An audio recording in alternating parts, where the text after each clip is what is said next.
वो मात्र 28 साल की लड़की, बिल्कुल काली और दांत भी उसके निकले हुए थे और उसका रंग भी बड़ा ही खराब था। घर वाले बड़ा अफसोस करते थे और खाने की एक नंबर की पेटू, लिखने में और पढ़ने में महाबोंदू थी। पेटू होने की वजह से शरीर भी बेडौल हो चला था। उसकी सिर्फ एक ही खूबी उसमें यह थी कि जहां रहती हो कर हंसती मुस्कुराती और सबके साथ मनोरंजन करती, चुटकुले सुनाती।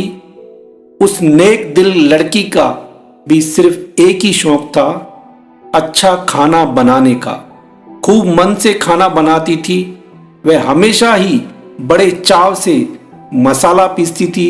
उनकी महक टेस्ट निखारती और खाना बनाने की किताबें खूब ध्यान और तन मन लगा के पढ़ती थी। जब भी कोई सा टीवी या रेडियो पर खाने बनाने का प्रोग्राम आता तो बड़ा मन लगाकर सुनती थी। उसे कोई भी खाना बनाना होता तो बड़े प्रेम से बनाती। उसकी आटा गूंदने की अपनी विशेष विधि थी। वह सदैव बड़े प्यार से मनोयोग मस्त होकर गीत गाते गुनगुनाते कम आंच पर पूरियां तलती। वह जो भी बनाती, सब्जी, चटनी, खीर हो या मटर पनीर, सब कुछ लाजवाब बनाती थी। कोई भी रिश्तेदार, मोहल्ले भर के परिचित उससे सीखने समझने आते कि उसने वो अद्भुत स्वाद वाली चीजें कैसे बनाई थी। वे सभी प्रयत्न जरूर करते चीज में पहले से ज्यादा स्वाद भी ले आ पाते, लेकिन वह जो लड़की के हाथ में करामात थी वह उनके हाथ में नहीं आ पाती। जो भी उसके खाने को टेस्ट करता बिना तारीफ किए नहीं रहता। उसने पाक कला में अद्भुत असाधारण प्रतिभा हासिल कर रखी थी। कोई भी हो उसकी खुले मन से तारीफ किए बिना रह नहीं पाता था। फिर भी वह मनुष्य थी। उसके काले रंग और बदसूरत होने से कोई उसे प्यार न करता था, पर माँ उसे बहुत प्यार करती थी। आज तक माँ ने उसे कभी डांटा तक नहीं था। वह भी अपनी माँ से बहुत प्यार करती थी। हर बार की तरह आज सुबह भी उसकी शादी के लिए कुछ लोग उसको देखने के लिए आए और उसने अपने घर वालों से कहा कि कम से कम मेरे से पूछ तो लिया करते, बिना पूछे लोगों को बुला लेते हो।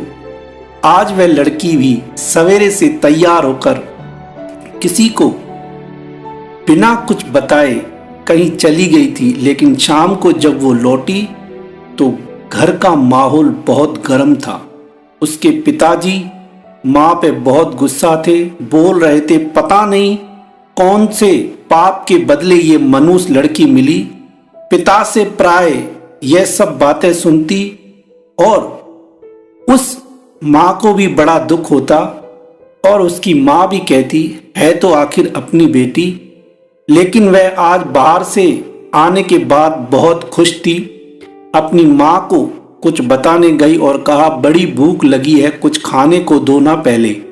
उसके हाथों में एक सर्टिफिकेट और एक चेक भी था, पर माँ भी आज बहुत गुस्से में सब्जी काट रही थी। उसके तरफ देखे बिना ही बोली तू सचमुच में मनुष्य है। काश पैदा होते ही तू मर जाती तो आज ये दिन ना देखना पड़ता। वो जो 50 रिश्ते आए थे आज तक तुझे किसी ने भी पसंद नहीं किया। उस मनुष्य लड़की को भी कम से कम अपनी माँ से ऐसा व्यवहार करने की बिल्कुल भी आशा ना थी। उसका दिल बैठ गया और खुशी जो उसकी थी साथ में लेकर आई थी वह उड़ गई। उदास होकर माँ से बोली, बोल उठी क्या माँ मैं सचमुच मनुष्य हूँ? माँ क्या मैं सचमुच ही मर जाऊं? बोलते बोलते उसका गला भर गया और चेहरा लाल हो गया। माँ ने भी आज पिता की तरह गुस्से में आकर कहा जाकर कहीं भी मर जा।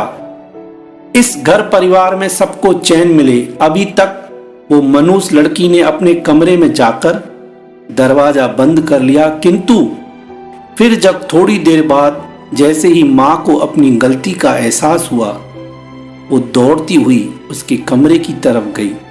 जब आवाज़ देने पर भी दरवाज़ा नहीं खुला तो माँ ने जोर का धक्का दिया। उसके पिताजी को आवाज़ दी। पिताजी ने आकर जब तेज धक्का दिया और जैसे ही दरवाज़ा खुला, माँ ने देखा सामने दुपट्टे के सहारे उनकी वह मनुष्य काली लड़की झूलना चाह रही थी, जिसे माँ और पिताजी ने आकर थाम लिया और अपने अनुचित व्यवहार के लिए क्षमा मांगी। तब उन्होंने वहीं पर एक चिट्ठी और सर्टिफिकेट और 5 लाख का चेक रखा हुआ देखा।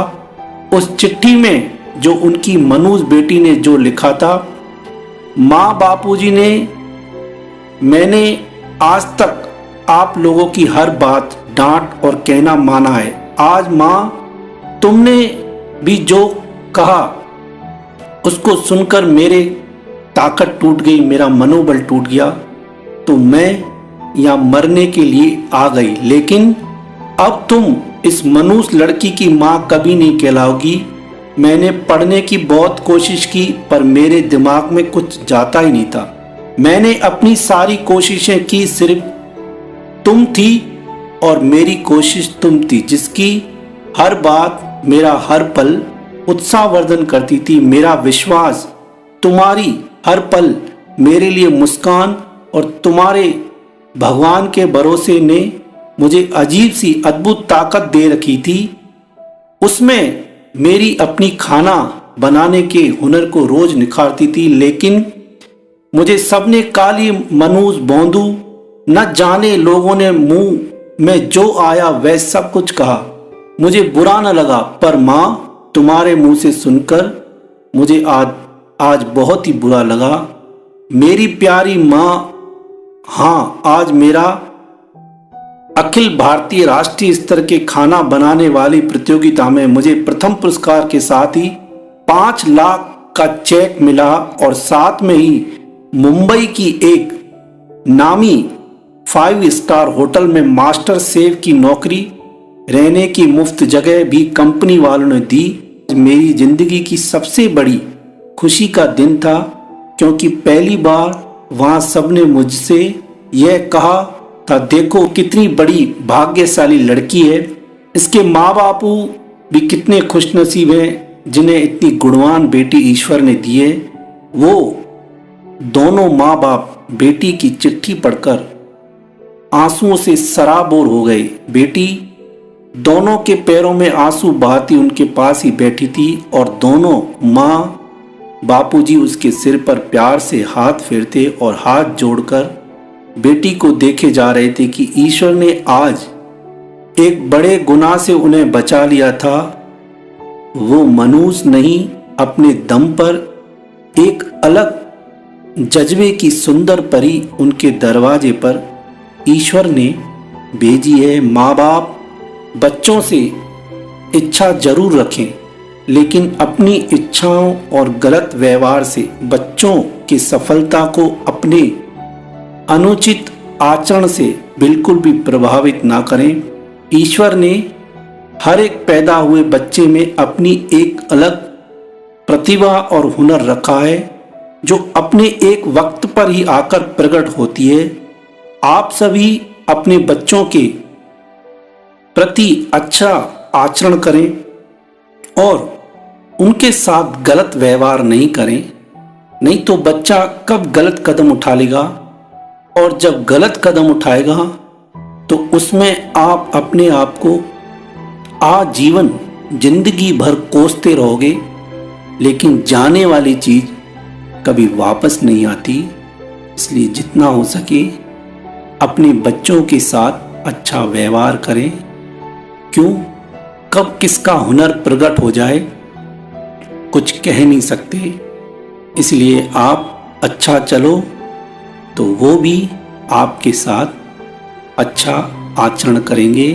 इसी में हमारी समझदारी है। जैसे भले वो लड़की पढ़ने में अनपढ़ पर खाना बनाने में माहिर थी और उसने इतनी बड़ी पदवी पाली, पता नहीं कब किसका हुनर प्रकट हो जाए, कुछ कह नहीं सकते। अच्छा चलो बच्चों के साथ तो बच्चे भी आपके साथ अच्छा चलेंगे।